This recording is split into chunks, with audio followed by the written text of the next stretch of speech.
Basically, I'd say your 9 lives were up, Shaun. Get fucked, Four Eyes! Why don't you go out there, you love her so much? What do you mean by that?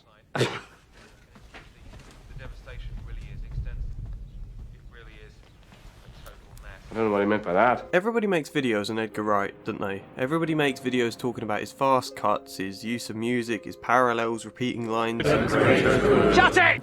Just the overall fact that he's a genius. I love Edgar Wright. Of course everyone makes videos on him, he's that good. But if I'm going to make a video too, I want to talk about the sort of stuff that hasn't already been discussed. Which means putting his distinctive style to one side and talking instead about theme. We're going to focus on the Cornetto Trilogy here, and let me start with something a bit odd about the film Hot Fuzz, which is romance, because romance is a theme that runs throughout most of cinema, and as a film, Hot Fuzz begins in the struggle of a failed romance. The film introduces us to the protagonist, super cop Nicholas Angel. Then we see his high status immediately being torn down as he's told he's being transferred to the countryside for making them all look bad. And then the next scene is him meeting his girlfriend Janine to tell her he's being transferred. I'm not Janine. And her telling him she's seeing someone else now. And what makes this interesting is that Janine sets in motion the film's journey, in a sense. Not its literal plot, but the emotional internal journey that Nicholas has to undertake is to learn how to switch off. You just can't switch off, Nicholas. Until you learn how to switch off, we can never be together, effectively. And so, off he goes to the countryside. His hard exterior does get slowly chipped away by Danny Butterman until eventually he does learn to switch off. In part, he's still a super cop by the end of the film, but he's relaxed, he has a laugh, and he gets on with the rest of his team. He becomes the very person Janine wanted him to be. But then the film ends. You know, make no mistake, it's a beautifully concluded film, but in terms of the romance here, there isn't any. Nicholas, now the very person Janine wanted him to be, doesn't get back together with her. Janine's kind of completely forgotten about. In fact, the last mention of her is about 50 minutes into the film. Janine used to say I love my Lily more than I loved her. Nor does Nicholas find another relationship with someone else. Nor is there any mention of the sort of love or romance that cinema typically likes to end its films with. Hot Fuzz begins with the idea of a romance that needs to be restored, but there's none of it in the ending. That's interesting, and not just because it subverts expectations. You see, the thing about Edgar Wright's comedies is that they have a lot of heart. They're not just a dazzle of funny jokes, there's a solid foundation beneath them, stories with emotional weight. Part of what makes them so rewatchable, beyond just the endless subtle jokes that you need about 10 viewings to even pick up, is that there is something in the films that you can resonate with emotionally. More than anything, I'd argue the Cornetto Trilogy are a set of films about the struggle between romance with a partnership and friendship with your mates. In terms of that, you could say Hot Fuzz sets out the argument that love isn't actually essential for a happy life, because Nicholas Angel reaches his happy ending without it. What he has instead is a buddy cop friendship with Danny Butterman, plus a team he gets on well with in a village where he has a clear purpose as the guy who keeps it safe. He feels like part of something in Sanford. Yeah, well, the thing is, I kind of like it here. He may lack love, but he has his tribe. And in a way you could go further and say it's his friendship that will make future romance possible for him. I mean, there's no mention or allusion to Nicholas Angel finding future love in the film, but if the whole thing that made relationships impossible for him to maintain in the first place was that he couldn't switch off, his friendship with Danny Butterman is what teaches him how to switch off. Therefore, because of his friendship with Danny, he could get future romance. And in that sense, you could condense the emotional experience of this film down to those times in your life where you've just had a breakup with a partner and your mates draw closer to help you get through it, to help you kind of repair and go again. When love tears you apart, it's friendship that's there to repair you. But let's leave that there now and go back to the first film in the trilogy, Shaun of the Dead. A comedy about two idiots trying to survive a zombie apocalypse, but underneath its emotional foundation is a film about a bloke who becomes too passive and lazy in his life, allowing himself to get stuck in a rut where he does the same lifeless things every day, which causes Liz, his girlfriend, who wants him to do something more and seize the day, to get fed up with Shaun. It's a film about the struggle between balancing mindless simple fun with your mates, like going to the pub, alongside an exciting relationship. Juggling friendship and love, can it be done? And the film's conclusion is yes, it can. It does take a literal zombie apocalypse for Shaun to actually stand up and start living his life, but he does do it. He becomes less passive and more dynamic, even becoming a solid leader during a time of crisis, and In doing so, he achieves a state of living in which he manages a strong, healthy relationship with Liz, while also still having some simple, mindless fun with Ed. And obviously the idea of it being mindless now is a lot clearer both to us and Shaun, because Ed is mindless by the end of the film. And if you look at it in that way, it works thematically as a plot point that Ed would become a zombie, because Shaun has woken up a little bit now. He himself started the film like a zombie, but he's now started living, and so to look on someone who hasn't started living is like looking on a literal zombie now. The difference feels so much clearer to him. And yet that's not truly a criticism of Ed either. Yeah, he's a zombie, but Shaun still wants to see him and still enjoys the chance to just dick about for a bit. I mean, if zombie Ed is one end of the extreme of not living your life or whatever, Pete is the other. Uptight and boring, so mature he becomes robotic. We need time to dick about and act like idiots, we all do. Throughout the entire apocalypse, we've seen Shaun and Ed dicking about like idiots. How's that for a slice of fried gold? Yeah, boy! And in World's End, we see them dicking about like idiots. Mr. Shepherd. Please, call me Guy. All right. Guy. In Hot Fuzz, Danny teaches Nicholas how to dick about like an idiot. It is mindless, drunk, zombie-like fun that these two sods sneer at, but it's also important.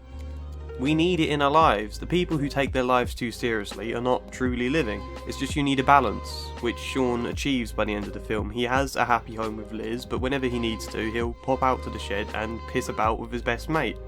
The struggle is resolved, a level of balance is achieved. It's just a shame Ed couldn't achieve that balance for himself. And so that's the first film, finding balance between love and friendship. The second film is about needing friendship in the absence of love, but what about the third film, The World's End? Well, arguably The World's End is from the point of view of someone like Ed in a lot of ways. The sort of stuff Pete says about Ed is exactly what Gary King's friends all say about him here. He hasn't grown up, they've all moved away, gotten good jobs and started families. Gary hasn't. Gary's busy trying to convince himself that he's still 16. What works about World's End is that on the one hand you can empathise with how irritating they all find Gary, and on the other hand his fear is deeply relatable. This film crippled me when I saw it as a first year uni student because I'd moved away from all my friends to live in a different part of the country, and I was scared that would be it now. That we'd all slowly drift apart and lose contact. All my friends would start happy families and I'd be left there yearning for the friendship we once had, that sense of tribe.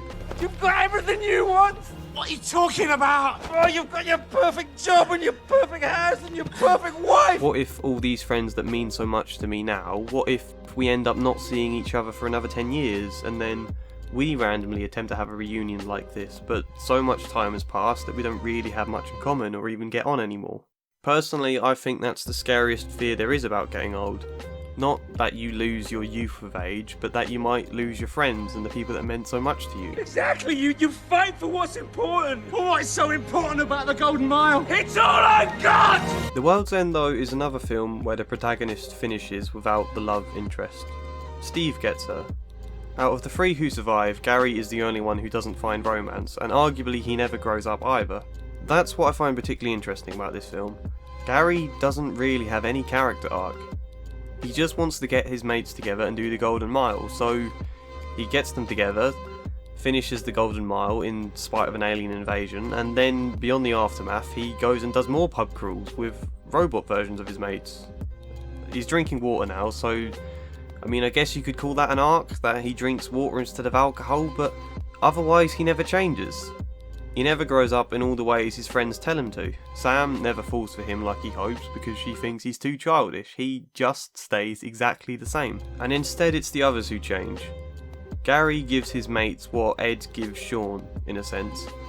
He kinda sets them loose, reconnects them with their pissing aboutness, their childish, dumb as fuck carefree side, and that's a good thing. The film sets up making you think it's going to be about Gary's journey to come to terms with the fact he's an aging man, but instead it does the complete opposite. It teaches aging men how to feel young and free again. And in that sense it can be framed as a positive that Gary never changes. Which is odd to say, considering he clearly has trouble with depression and self-harm and alcoholism. And he points out at the end that all Gary ever wanted was to have a good time. That's all he ever wanted, really. To have a good time. And he gets it. In some ways he achieves the eternal youth of reliving the best night of his life in new ways again and again with non-aging versions of his best friends. So what is the message here then? You don't need to grow up? You just need your mates and the chance to have a good time? Arguably, yeah, that is the message. Although, like I said, Gary has clearly had issues with depression and self-harm, so maybe it's not as simple as that. But let me step aside for a moment to say that there's very much an Arthurian Knights of Camelot theme to this film. Gary King, Andy Knightley, Stephen Prince, Oliver Chamberlain, Peter Page. So there is a Knights of Camelot level brotherhood union between them that Gary's looking to reignite. And he does reignite to some degree. Because the pub crawl is pretty much reinvented here as a Holy Grail quest that Gary King completes. The Holy Grail is said to bring you eternal life, and Gary gets eternally living versions of his mates who will stick by him, who won't go off and start their own families, but will follow him to the ends of the earth as a tribe, as a set of knights. He achieves what in ordinary life would never be possible. His friends get what they want, which is their own lovers and families, whilst Gary simultaneously gets what he wants, which is those friends, except now it's clones of those friends. So what I'm kind of rambling towards here is a point I'm going to make that you're fully entitled to disagree with. But what Gary achieves, I see kind of as a point about creativity. Because in reality what he achieves is impossible. A, having his immortal mates stick by him forever without life ever getting in the way of anything. B, to live a life of total adventure at all times, and C, to effectively turn himself into Arthurian legend. The man known as the King who wanders the land with his knights on quests. Gary King is living the life of fantasy here. And I'm not suggesting it's all in his head or any of those kind of mad film theories people invent. I'm just suggesting the point of this ending. The message it conveys has to do with creativity, because it's through creativity that we can each live out the sort of adventure that an aging life of increasing responsibilities has made difficult. It's in creativity that we never have to grow up, that we can kind of be eternally young. Because like I said, the film flips the idea of Gary's flaws on its head. We start off with everyone banging on about how much Gary needs to grow up, only to discover he doesn't need to at all, and in fact, it was all the other characters who needed to loosen themselves and become a little less uptight. I mean, Andy even admits his wife left him because he wasn't present enough. Recapturing a small bit of his childhood self, a small bit of the sort of way Gary lives, that carefree approach, is exactly what he needs to repair that marriage and win her back. You just can't switch off, Nicholas. The fact Gary never grows up and the freedom that affords him. Despite all of its obvious flaws, that makes him something of a bright spark in their lives, even when they're reluctant. He helps them to feel young again, to feel alive. And if you consider the entirety of the film, Gary effectively saves the world from a life of living robots. Obvious metaphor there, you see. He saves us from an empty, rigid, robotic existence. What else does that but creativity? What else connects us to our humanity and our emotions and everything? That's art. It's through art, or just general creative expression, that you have the freedom, that liveliness, that chance to just play about a bit. And it sounds ridiculous, of course it does, because this is a comedy, that's the joke. The Holy Grail, the saviour of humanity, the act that keeps us free, is literally this. Be a bunch of fucking idiots who do nothing more than muck about and have a good time. Hey! It is our basic human right to be fuck-ups! This civilization was founded on fuck-ups, and you know what? That makes me proud. And me! Being free to act like a bunch of fucking idiots is what saves us from turning into robots, and realising that, this image of the Holy Grail as a pint glass makes perfect sense, both as a joke and a metaphor. But I don't want to go too far in depth about this, so let me just try and summarise the point a bit. In our lives, the people that you meet who do genuinely say things like, you need to grow up, you know, discounting parents and teachers saying it to kids when they've done something immature, but I mean, people who say that to adults, in that sneery voice, people who sneer at someone mucking about and say, you need to grow up. The sort of people who say that are the exact sort of people who have kind of let their inner child shrivel up and die. The exact sort of people who have become hardened and rigid and incredibly boring and sensible. Of course we all need to grow up, of course we all need maturity, but the trick is to reach it without sacrificing the inner child. Sacrificing your heart. That's kind of what Gary symbolises in this film, the eternal child, or the eternal humanness. I mean, how do adults play? How do adults give space to express some of that childish sides? They go to the pub and act like idiots, they muck about, they do dumb shit with their mates, that is play. But then what about when they don't have their mates? That's where creativity comes in. They make art of some sort, they express and live out all that shit through their creations. That is play as well. That's what the ending for Gary King is. It's a symbol for following your creativity, for the importance of mucking about. We can't literally live out our life as a modern day King Arthur, but we can experience an internal version of it through creative expression.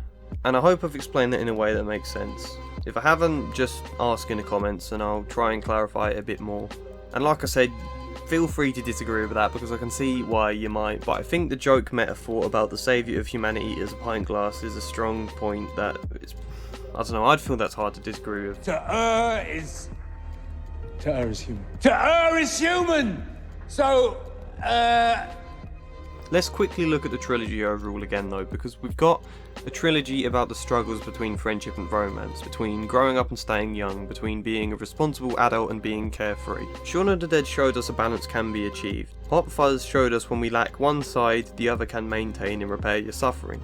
And World's End arguably showed us when you're getting old and the whole world starts to feel like an alien place full of humanless robots. When you yourself start to fear that that may or has already happened to you. All you need in that situation is a bit of Gary King.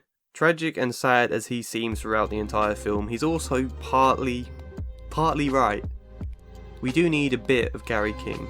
Be that a pub crawl or a creative space, an expression to live out an internal adventure and ideals of brotherhood, be it just going down to the shed to play time splits with a mate, be it pissing about with your work colleagues. See, it's not a theme people often talk about in art because it doesn't sound very fancy or philosophical, but having the freedom to act like an idiot is essential. The Cornetto Trilogy is a celebration of that, and what better way to express that kind of message in film than through comedy? And as a final point, I suppose it's also not surprising to see the order the films come in. Shaun of the Dead is about younger characters who still aren't too many years out of school, who are still kind of finding their feet in the world of work, finding their feet in relationships and transitioning into being an adult. Hot Fuzz is about characters well into their working life. Nicholas Angel is consumed by his job. They've gone from still entering that sort of life in the first film to becoming absorbed by it here. And then World's End, you get a little older, you start to realise again that your job isn't everything. You start to look back on your life and remember all those principles that once meant more to you than your career. Friendship, freedom, fun, having a good time. You look back, like Gary King forces his mates to look back. And though they're reluctant at first, they do face the question, how did I become the person I am today? What happened to change me so much since school? we want to be free! We want to be free to do what we want to do! That's all I have to say now anyway. I kind of wanted to do individual videos on each of the films, and maybe I will do one day because I love the Cornetto Trilogy that much, but this is all I have to say for the foreseeable future. Hope you enjoyed it anyway. Comment and let me know what you think. Otherwise, I'm grateful for the support and hopefully see you next time.